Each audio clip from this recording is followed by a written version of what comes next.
ত্রয়োদশ জাতীয় সংসদ নির্বাচনে মনোনয়নপত্র জমা দেওয়ার শেষ দিনে নারায়ণগঞ্জ ১ রূপগঞ্জ আসনে বিএনপির মনোনীত প্রার্থী মোস্তাফিজুর রহমান ভূঁইয়া দীপু আনুষ্ঠানিকভাবে মনোনয়নপত্র জমা দিয়েছেন।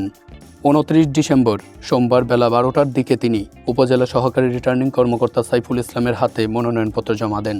এ সময় উপস্থিত ছিলেন রূপগঞ্জ উপজেলা বিএনপির সভাপতি মাহফুজুর রহমান হুমায়ুন, সাধারণ সম্পাদক বাছির উদ্দিন বাচ্চু সহ দলের নেতাকর্মীরা।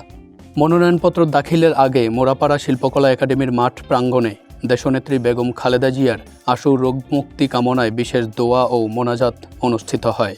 আমাদের নেতা তারেক রহমান সাহেব এই দেশে এসে একটি ইতিহাস সৃষ্টি করে গেছে।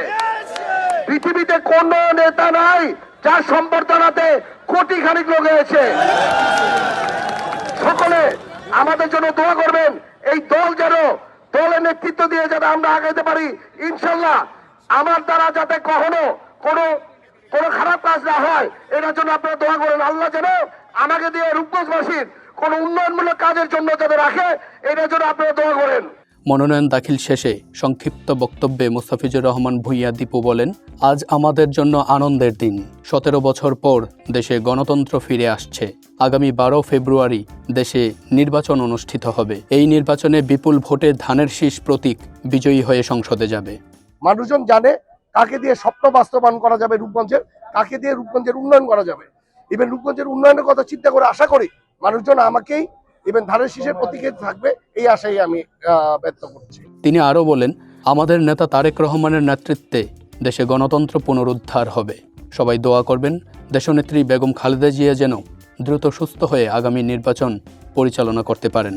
এ সময় তিনি দলীয় নেতাকর্মীদের ঐক্যবদ্ধভাবে নির্বাচনী মাঠে কাজ করার আহ্বান জানান।